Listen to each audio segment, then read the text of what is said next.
Vamos a hablar un poco más sobre la detención que se anunció ayer de Ramón Ángel Álvarez Ayala, alias el R1, al que la autoridad federal señala como responsable intelectual del homicidio del alcalde de Uruapan, Carlos Manzo. Me acompaña para hablar de ello en el programa David Saucedo, consultor en temas de seguridad. David, bienvenido nuevamente a la primera emisión. ¿Cómo estás? ¿Qué tal, Pascal? Qué gusto saludarte aquí en la auditoría, a tus órdenes. Bueno, de entrada, de acuerdo con la información, más allá de lo que ya ha comentado el secretario Omar García Harfuch, ¿de quién se trata? ¿Quién es este personaje, el R1?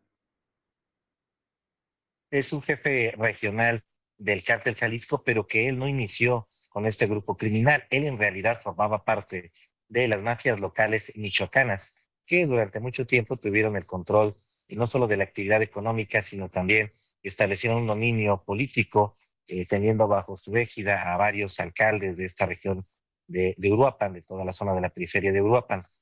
Con la expansión del Cártel Jalisco se dio una división al interior de los así llamados cárteles unidos michoacanos y los RS, el grupo criminal del cártel Jalisco que comandaba el R1, cambió de bando, se pasó al cártel Jalisco Nueva General. Esto tener un importante crecimiento en cuanto a capacidad de fuego, hombres, recursos, y empezó a dominar más regiones de las que él inicialmente había estado teniendo bajo su control. Esto debido a que el cártel Jalisco invadió Michoacán y logró que varias mafias locales se adhirieran en este esquema de franquicias. Ya, tenía una relación directa con el Mencho, el fallecido líder del cártel Jalisco Nueva Generación. El Mencho, en efecto, tenía comunicación directa con varios jefes regionales, a pesar de que él tenía una estructura como tal y delegaba en varios de sus lugartenientes el manejo de la región del su vasto marco imperio. En efecto, el Mencho sí solía, mandar directrices directamente a incluso jefes de plaza de bajo nivel. En el caso del R1, de acuerdo con información que proporcionaron las agencias de los Estados Unidos, en efecto tenía un vínculo directo también con el Mencho, aunque su jefe en estructura era Ricardo Ruiz Velasco, alias el WR. Bueno, ¿cuál sería, digamos, con lo que se sabe, con lo que ha dicho la autoridad, con lo que arrojan tus propias investigaciones, pues la razón por la cual atentaron en contra de Carlos Manzo? Aquí entrevistamos a Carlos Manzo varias veces, lo conocimos como un hombre pues decidido a terminar con la delincuencia en su municipio, decidido a combatirla. Eso queda muy claro, pero en específico, este grupo y el cártel Jalisco Nueva Generación, ¿por qué habrían ordenado la ejecución de este alcalde? Uruapan está prácticamente en la zona de frontera entre los dominios del cártel Jalisco y los cárteles unidos. Estos municipios son importantes para ambos grupos criminales porque permiten el acceso a la zona norte-noroeste del estado de Michoacán, una zona a la que el cártel Jalisco no ha podido entrar. El R1 con el tiempo fue escalando en la estructura general del cártel Jalisco y se convirtió en el líder de una tropa de avanzada, en un grupo de élite que estaba tratando de minar las fronteras de cárteles unidos. Y en este contexto, Carlos Manzo, que como tú bien señalas, fue un líder político que se opuso de manera valiente, decidida, a estos esquemas de gobernanza criminal que tanto el cártel Jalisco como los cárteles unidos tienen en esta entidad. Rechazó la infiltración criminal en su municipio, le exigieron el control de la policía municipal, el control de la dirección de tránsito, e incluso que asignara contratos de obra pública a algunas de las empresas que maneja el cártel Jalisco. Se convirtió en un obstáculo importante para el R1 y para el cártel Jalisco para expandirse en la zona noreste del estado de Michoacán.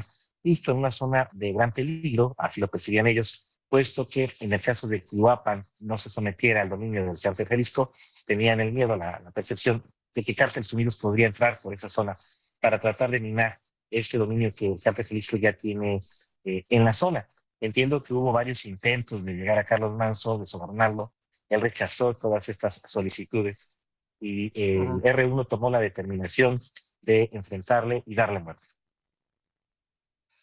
Bueno, ¿y por qué específicamente? Sabemos que en Michoacán operan diferentes grupos delictivos. Están desde luego los que tú ya mencionabas, los cárteles unidos.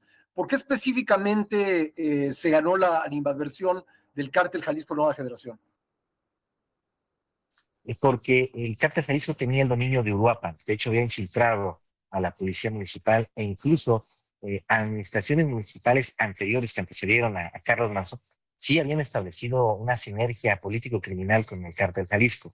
El cártel Jalisco pensó que tendría la posibilidad de continuar con este esquema de dominio en Uruapan, pero Carlos Manzo se opuso y realizó una purga de la policía municipal. Incluso tú recordarás una postura muy polémica que él asumió en su momento.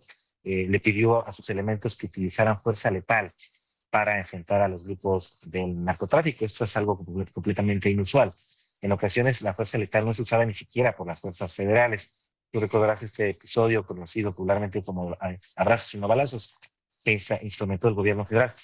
Pues a nivel municipal, Carlos Manzo lanzó a sus elementos de seguridad pública en ruta de colisión directa con los grupos criminales y de hecho sí les generó bajas importantes, decomisos, capturas, detenciones. Previo al asesinato de Carlos Manzo, la Policía Municipal de Uruapan había hecho una detención importante de un jefe regional, un subalterno del R1, y también había hecho decomisos de cargamentos de droga de cierto monto. David, ¿tú crees que pues este crimen tendrá repercusiones en cuanto a pues hacer que la autoridad tenga mayor margen de acción, que no esté maniatada por el crimen organizado, o será una muerte más en el expediente? ¿Qué ha pasado en Uruapan de unos meses para acá desde el asesinato de Carlos Manzo? Ojalá en efecto se tratara de un punto de inflexión, Pascal, en donde las autoridades federales comprendieran que hay que blindar a los gobiernos municipales que enfrentan, confrontan y no permiten la infiltración criminal. Pero lamentablemente, si nos atenemos a los antecedentes, a la historia, me parece que la detención del R1 va a provocar como tal un repliegue de las fuerzas federales allá en la zona de Uruapan. Lo cierto es que para el cártel Jalisco el R1 ya era un obstáculo, porque existía presión mediática, existía a su vez un riesgo político electoral para Morena allá en Michoacán, un incremento de las tendencias de voto a favor del movimiento del sombrero, una bandera política que estaba vigente en contra del dominio de Morena en el estado de Michoacán. Me da la impresión de que era prioritaria la detención del R1, incluso para el propio cártel Jalisco, porque se había convertido ya en un obstáculo. La presencia permanente de fuerzas federales en Uruapan impide la actividad delictiva del cártel Jalisco y su posible expansión hacia el norte-noreste. De tal suerte que, viendo lo que ha ocurrido en otros contextos con homicidios similares, intuyo que la captura del R1 va a despresurizar Uruapan, va a provocar un repliegue de las fuerzas federales y nuevamente el cártel Jalisco va a tener el dominio de esta zona de Michoacán. Espero equivocarme, pero me parece que eso es lo que va a suceder.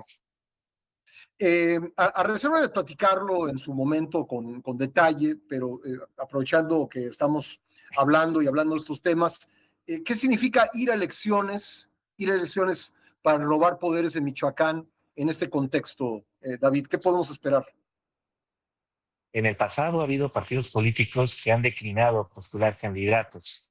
Me refiero específicamente al caso del PRI y al caso del PAN, porque los grupos criminales financian candidatos, campañas, partidos que van en línea con sus proyectos criminales en cada proceso electoral en estados como Puebla, Michoacán, Guerrero, Oaxaca. Lamentablemente se da el asesinato de candidatos que o bien están vinculados a un grupo criminal o bien están resistiendo a la presión de los grupos criminales para recibir apoyo por parte de los mismos.